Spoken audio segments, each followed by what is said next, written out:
We're going to be getting started momentarily. We're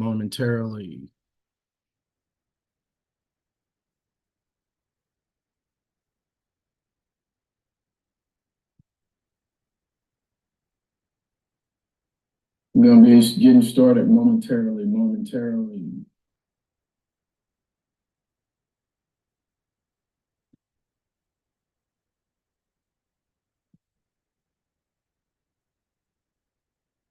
We're going to be getting started momentarily.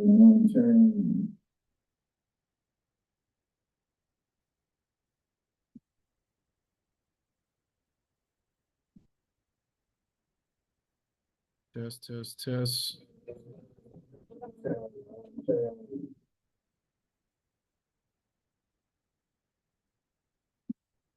Sorry about that.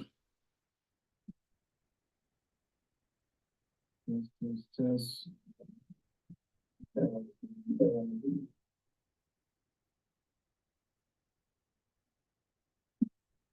Sorry about that.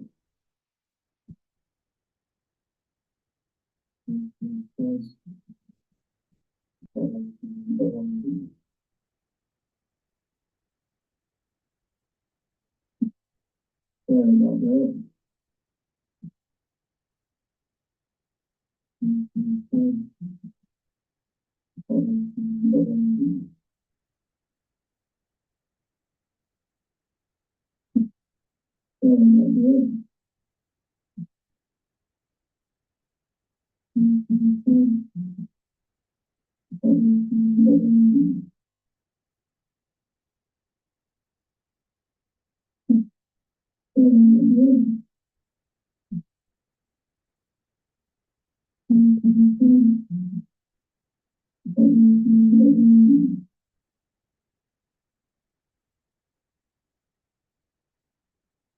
It's going to be an adjustment here. Guys, I apologize.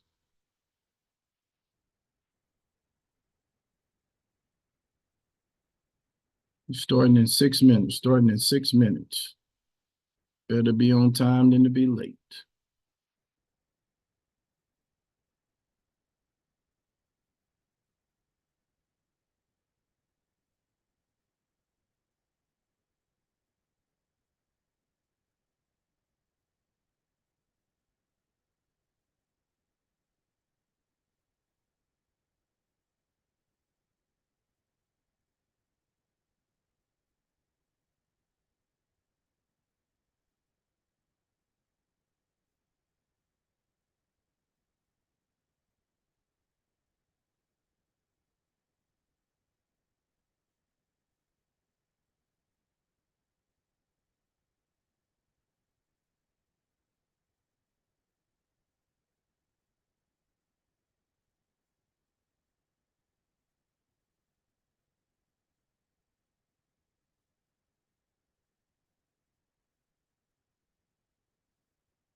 Always interesting people, always interesting when you're trying to work with new technology.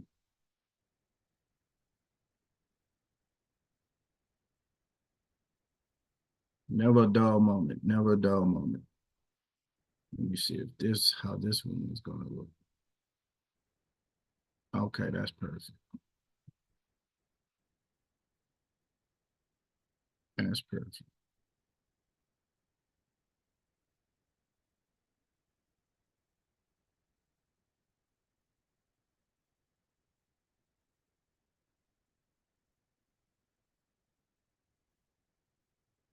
All right, as we wait for people to join, hopefully you're able to get the Zoom link so that you can actually see the slides. I think you can see it on Zoom. I think you can see it on Zoom.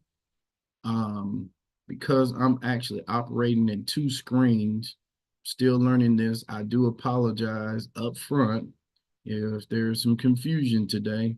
We're going to continue to work on getting better. Technology is the key here. Technology is the key. And so without further ado, we got 3 minutes, 2 minutes, 2 minutes and counting. Put in the chat if you are on the East Coast, if you're in the central part of the country or you are currently on the West Coast. Love to hear where you're from. We'd love to hear where you're from.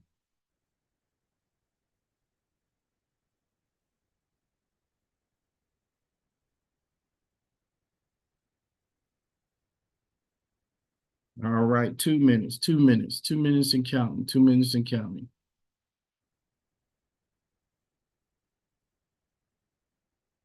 I'm so excited today. I had a head cold, had to end up taking some Sudafed. So please forgive me if I sound a little off today. I apologize.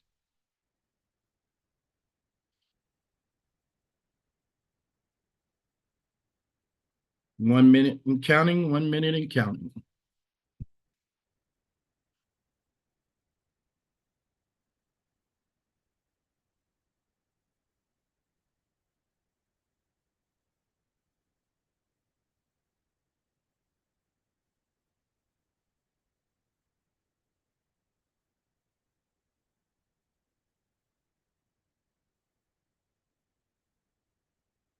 All righty. Without further ado, let's get started. Hey, this is Mike Barnes, the financial first responder. I am here talking to you today during the lunch hour. For some of you, hopefully you're able to see this on YouTube as well as see this in the Zoom link. Um, this is a new thing for me. I'm trying to perfect, and I am working towards getting better at this. So please bear with me. I just want to make sure that I get this information out. And without further ado, we're going to be talking about enhanced planning, how to preserve your family's harmony and protect your legacy.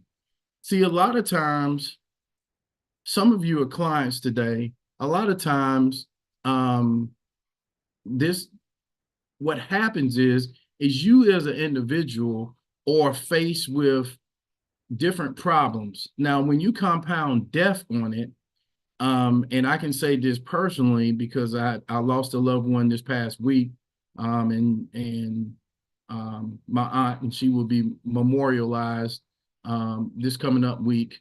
Um, and this lady was very special to me, um, knowing her since I was a kid.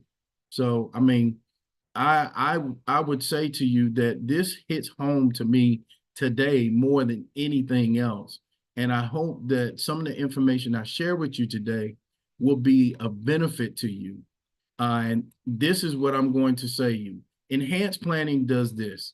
It is over and above building wealth. So without that said, I'm Mike Barnes, the financial first responder. I've been in the industry since 1994, some shape, form, or fashion. I went to North Carolina Central University, as well as Georgetown for financial planning, as well as the University of Maryland University campus for my MBA. So that's a little bit about me. My team, I have teams of CFPs, which are certified financial planners. I am currently studying for mine, but I have a team of those people that help me actually do the planning process for you as clients. So without further ado, let's get started. So I have to tell you that we're not providing tax advice here. Okay. We're not giving legal advice. We're not affiliated with any government agency. And any documents created for the purpose of enhanced planning are for informational purposes only. I am a registered investment advisor, and so I do have fiduciary responsibility. And I would tell you, those areas where I am proficient and help you find those people who are proficient in the areas I am not. So without that said, enhanced planning deals with tax. You see, when we're talking about tax, what we're really talking about is we're talking about things that we pay taxes on. And a lot of you know this first one because everybody pays it. I don't care who you are, from the baby in the grocery store to the adult buying whatever. It's called sales tax. You see, everybody is going to pay some form of tax. If you own a home or you own rental property or you own some type of investment property, same thing, rental property, whether it be a duplex, a triplex, a quad, an apartment building, a storage unit, a laundromat, whatever the property is, there's property tax. And then for most of us who may have worked for a job or for yourself, you pay into the Medicare Social Security system. Now, if you're the employer, you pay a percentage. And if you're an employee, you pay a percentage. We also talk about income tax. Now, income tax, nobody can get around that at all. Now, you're probably saying, Mike, you're telling me some obvious stuff. Well, there's gift tax. And if you got enough money to gift, there's a tax for that. And then, of course, when we die, there's a state tax. So these are some of the things that we're going to be talking about, trying to help you understand that if you're leaving something behind for your children and you want to build a legacy, these are the things that you actually have to do. So now when we're talking about preserving the family harmony, there are really 4 questions that you really need to ask yourself as we move along this life. The first one is, how often do you play the estate game in your lifetime? Well, I can tell you right now, unless you're going to be reincarnated, you're only going to do this thing one time. I can tell you, how do you know how well you did? Well, technically, you won't know. The people you leave behind will know. That falls into number 3, and that will tell them how well you planned. And then the 4th question, what's your family portrait going to look like when you're gone? Now, see, here's the thing. People fight over money. They fight over stuff. If you want to preserve harmony in your family, you need to do this thing I'm talking about today. We're talking about enhanced planning. We're talking about not having people, as soon as someone passes away, going into their house, rummaging through their stuff and taking what they want. No, we're talking about organized processes. No chaos, people. I've seen it all. The person hadn't been dead but 2 hours. People already raiding mama's house, raiding the jewelry box, raiding the gun case, you name it.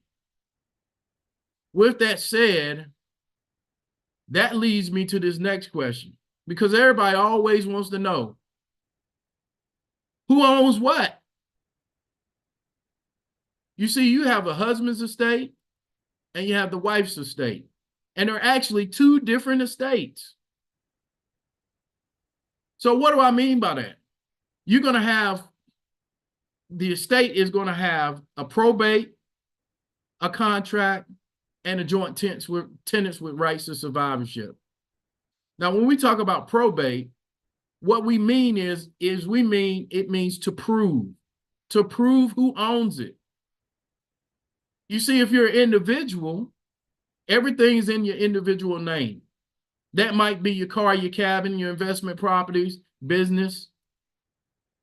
See, if you have non-titled items, like for those people out there that are listening that have gold or jewelry, or maybe maybe you're a farmer from North Carolina or in Wisconsin or in Washington State. Maybe you got a coin collection. All these things have to pass through probate. Maybe a bank account that wasn't titled properly. You have tenants in common. This is any property that's owned as a joint, but doesn't have rights of survivorship. And then you have community property. And in community property states, the spouses are considered joint owners of the assets as well as the debts.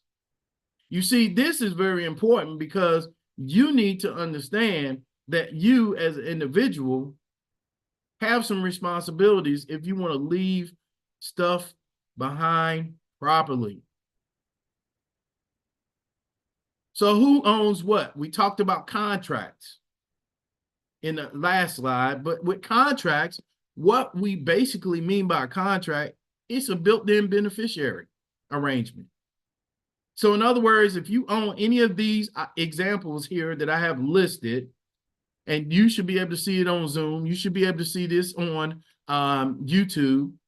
If you own any of these, then you have beneficiaries. At least I hope you do. So what are we talking here? When we're talking about a contract, one of my most favorite contracts that I see all the time is life insurance. Now, there are 4 parties to the life insurance contract. Let's talk about the 4 parties. See, the first party is the insured. The insured is what the contracts basically states. This is the person that's basically that's covered. You have the owner, which could be another person, or it could be the insured, or the entity. You have the beneficiary. That's the person that once that person dies, the insured, they benefit from the policy. You have the premium payer. The premium payer is the person that paid for the insurance. Now, you're probably saying, well, Mike, what is it that's important? Well, I'm glad you asked. There are 3 ways to transfer money. The first way is through your job, your career. You get a paycheck. You do said work, you get said pay. The second one is you borrow. You borrow a loan with a promissory note or with the intention to pay back. And then lastly is the gift. Now, I know some of you out there are saying the gift. That means somebody gave me something. That's exactly what it means. So participants can see your screen. I hope they can see my screen.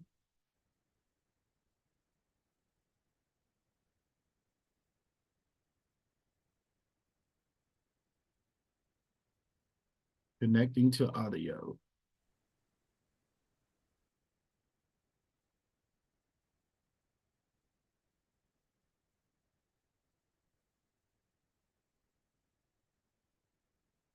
Okay.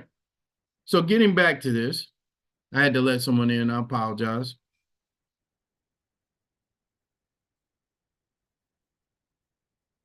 You have the 3 parties of the trust. Now, the 3 parties of the trust is most important because these are the people who either benefit, control, or have given the gift. So the grantor or trustor is the person that gave the gift. The trustee or the successor is the person who's responsible for the trust. And the beneficiary is the person who gets the actual gift. So what makes this so important, that makes it very interesting, in essence, is this. You think of it like a bucket. And see, within the bucket, you have all of your stuff in. Now, you're probably going to say, well, what's the bucket got to do with the trust? Well, the trust can be one of two. It could be revocable or revocable, irrevocable or irrevocable, depending on what part of the country you live in. Okay. Now, what that actually means is when it's revocable, that means you still got control of all the assets. If it's irrevocable or revocable, that means that you basically cut all ties.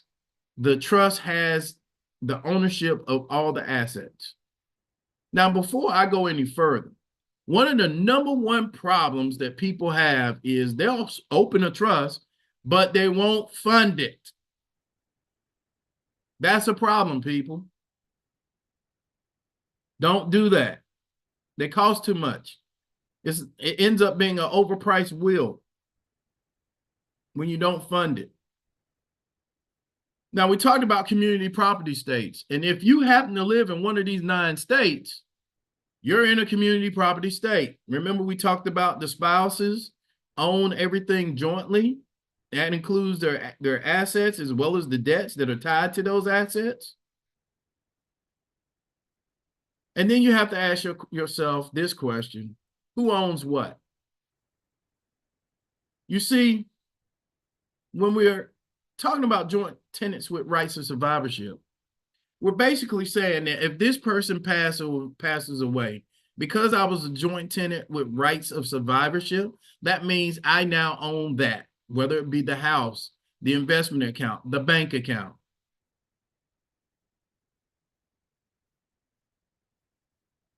Who owns what is really the question. Because by definition, we've gone through the probate process. Anything that's not titled is going through probate. That means you got to prove it. If you have a contract in place, that means you have a beneficiary. It's going to the beneficiary. And if you have joint tenants with rights of survivorship, that means that it's going to that joint tenant with rights of survivorship, the other person. Now, as we talk about that, what we're really talking about is the husband's estate and the wife's estate. Because remember, they had 2 separate estates. And if the husband, let's say his name is Jack, and the wife's name is Jill, dies, this is what's going to happen. Jack and Jill went up the hill to fetch a pail of water. Jack came down, Jill went around, and now they got a daughter. So, with that said, what is Jack allowed to give Jill? He can give her everything. It's unlimited. Now, if him and Jill decide they want to give an annual gift to their daughter, or separately it'd be $18,000. So Jack could give $18,000 and Jill could give $18,000 for a total of $36,000 per person to any person. Their lifetime estate and gift tax exemption is $13,610,000 or $27,220,000 joint. Now, what I want you to understand here is that last year they could have given $12,920,000, but it went up. Now, what I want to point out also that in 2025, you're going to have stuff sunset, and it may go down to 6 million that could be gifted. We don't know. It just depends on who goes into office. Now, let's talk about capital gains treatment. Now, property sold. Remember, Jack and Jill went up the hill. Jack came down, Jill went around. Now they got a daughter. Now, let's say the daughter inherits a property, that cabin right? What's going to happen is she's going to receive a step up in cost basis to the fair market value. The value, when inherited, the capital gains tax on any gains. So in the example that I would give you, they have the cabin. Jack, he passes. He gives the cabin to his daughter at death. The cabin when he bought it was $50,000. Now it's worth $300,000. She now has a $250,000 capital gains that she would pay taxes on. Now, if Jack gave it to her and stayed alive for at least 3 years, because there's a 3-year look back, then his daughter would retain Jack's original cost basis, which was $50,000, and the capital gain taxes on any gains. So in essence, until she sold or until she passed away, there would not be any taxes. Okay? Because it'd be part of the gift. And that's a basic version. So let's talk about the husband and his transferring. Now we're talking about Jack here. Now, I don't know how many of y'all on YouTube are actually watching this, because I can't see my screen, so I apologize. And if you're trying to ask me any questions, I do apologize again. Still learning the system here, and I'm just being transparent. The husband, he dies, which means the stuff that's in probate, meaning it has to be proven, is going to be intestate, meaning that he didn't have a will. If he has a will, then it's going to be public knowledge of where everything is going to go. That's the other thing that I want to make you aware of. If you put stuff in a will, it goes to the courthouse and it sits there, or maybe it's in your bank, your safety deposit box, or maybe it's in your safe at home, and then the reading of the will tells everybody else what your intentions are. But if you have no will, you do have a will, because the state will impress their will upon you. No pun intended. Now, if you're a beneficiary, well, let's transfer these assets. So we transfer all the assets to the wife, but because it was in a will, or maybe it wasn't in a will, wasn't titled, it's got to go through probate. Okay. Any contractual stuff is going straight to the beneficiaries. And then the joint tenants with rights of survivorship, that is the most important part, because that's going straight to the wife, because they had the joint tenants with rights of survivorship. So I say all that to say that if you have not set up your will and you do not have your contracts properly titled, or you don't have a joint tenants with rights of survivorship, you need to follow up with somebody like me, like a financial planner, like a financial professional that can help you get this stuff done. Because you're probably asking, who gets what? Like, you know, if he's got a daughter, how do we guarantee that the daughter gets it? And let's say the daughter had a grandchild. How does he guarantee the grandchild gets it? An irrevocable trust or a charity. You have to designate it. Now, one thing I do know is this.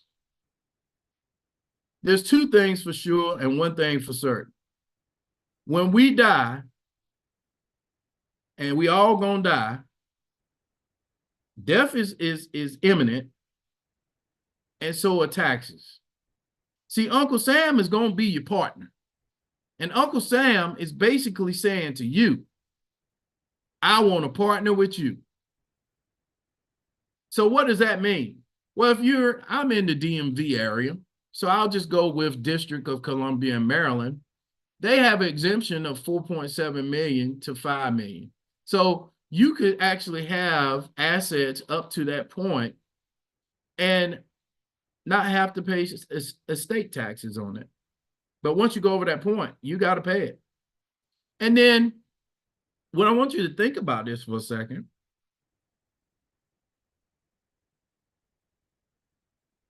These here, they have inheritance tax. Now, Iowa was pretty much almost gone away with their inheritance tax. and they're due to sunset in 2025. Now, what I want to show you is this.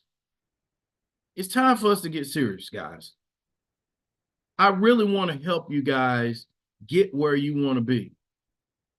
For those of you that are on LinkedIn, for those of you on YouTube watching this, I really want you to know how important it is for you to take action.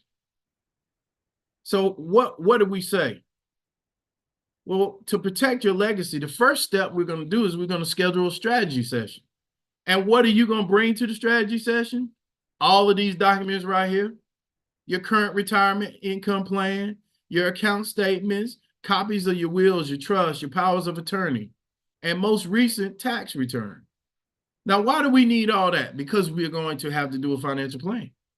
We're going to have to figure out if your planning is actually mathing. As we like to say, the math not mathing. Then in step 2, we're going to run some analysis in our next meeting. We're going to update income plan report. We're going to look at Social Security if you got 40 quarters. Some of you are closer to retirement age than others. We're going to look at other reports that are appropriate for you. And then, of course, step 3, you're going to take action. You're going to set up the proper papers that need to be done to make sure that you have a will in place, a trust in place, all these things in place, because we're going to help you. We're going to make some recommendations. We're going to talk to you about your stuff.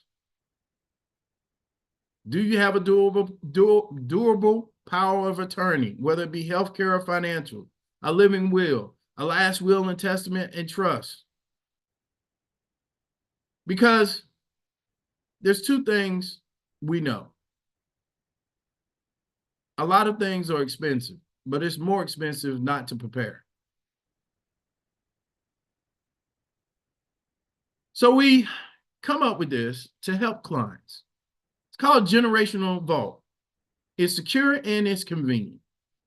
What we do is we put all of those important documents in one location.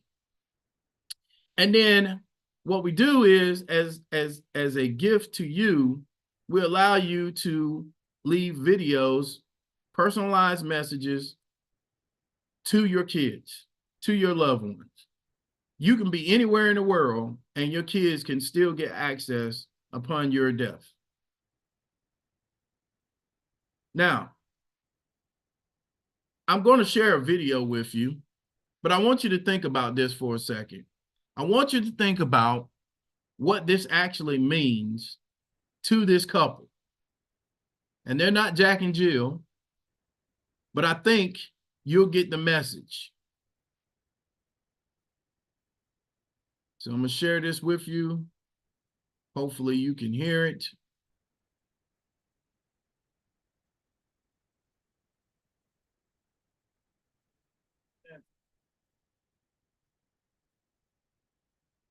I'm going to share this with you. Hopefully you can hear it. I want to begin by telling you how very proud we are. Being parents and watching you grow up into adults has truly been the best part of our lives. Seeing you now, your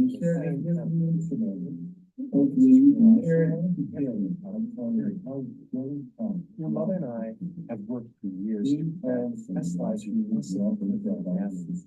As we're post-retired, we started working with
So that's powerful. That actually leads me to the next point. Because the government is going to get a piece of the pie, as I like to say. Regardless of whether you make $10,000 or you make 100,000 or you make 1 million, there are going to be federal state tax rates. And what we know is this, that $27,220,000 can be passed through to your spouse with no taxes. But anything over that, you got to pay taxes on it. Now, some of y'all are saying, well, Mike, financial first responder, Mr. True North Advisory LLC, what are you talking about? Because what happens is people got two questions. The first question is what did they do to make so much money? That's really the question, right? How they accumulated that much in their lifetime. Assets, paying passive income, or business. Or the second one is, what do they get to do that I don't get to do? You see, a lot of times I say to you is not where you are right now, it's where you could be. And if you're trying to leave a legacy, or you're going to leave a legacy, and you want to make sure your family is straight, you're going to have to do these next steps. You're going to have to make sure that you've proven the proper ownership at your death. You can have your contractual stuff. You can have the joint tenants with rights of survivorship. But if you haven't put that trust in place, you see, whether you're driving a Lamborghini or a Rolls Royce or a Tesla, doesn't matter. Or maybe you're driving a Toyota or a Ford. We all gonna have the same problem. We're gonna have estate planning issues, even over that stuff.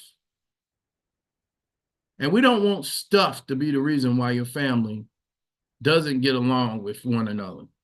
I'm sorry, I'm getting a lot of dings over here. So let's talk about how people acquire wealth. There are really 4 ways to do it. The first one is they inherited it. Now, see, if you inherit it, that means you got a rich family member that died and left you something. If you get a windfall, that means maybe you played the lottery, the Powerball, or something like that. You got a windfall of money. Maybe you're a top producer or earner, an executive, key employee. And so you've been paid with some employee stock option plans and a whole bunch of different benefits that the normal employee wouldn't get. But most people I deal with are business owners. And so I always tell the business owners, and we're almost done, guys. I always tell the business owners is that we got a plan for the rest of our life. Well, we talked about federal income tax rates earlier, right? And regardless of where you are, maybe at 24%, 32%, 35%, maybe at 37%. A lot of people tell me, oh, well, you know, rich people should pay more. Well, they are paying more. Just the fact that they made more money. I don't care who you are, when you look at the amounts of money that you would have to pay on a 37% tax bracket. And I don't think people don't really realize that if you're at 37% tax bracket or 24%, if you're at 24%, you make 100,526. You're paying $24,000 and some change out every year to the I, the R, and the S. If you're joint married, bump that up to about 48,000 at a minimum. And you still think rich people should pay more than you, more than this. And let's not talk about this other thing, income tax by state. I mean, I'm in Maryland, and that's 5.75 on top of whatever my tax bracket is. Now, some of you are lucky to live in these states like Nevada, Wyoming, and South Dakota, and Tennessee, and Texas, and Florida, and Alaska, where you don't pay any state tax. But I feel for you people that are in New York and California, some of the highest tax rates out there for the state. Now, we've been talking for a little while, and I want you to think about this for a second. There are three things that happen as you age. The first thing is you're either too sick to work. The second thing, you're either too old to work. And the last thing is you're either too dead to work. So, I want to thank you guys today for taking the time to spend with me. And before I go any further, are there any questions that I can answer? Now, if you're on my YouTube channel, I'd like for you to like and subscribe my channel, share it with someone, and let me see how I can help you. I really appreciate the time and the patience and the things that we've been able to do today. And I wanted to take the time to say, hey, I don't care if you come and see me or not, but get some help somewhere. Well, I didn't want to take up all of your lunchtime, but I do appreciate your time and your patience. And I thank you. And I ask that everybody have a wonderful Tuesday. And I appreciate all of you. So until we talk again, this is Mike Barnes, the financial first responder. God bless and have a great day.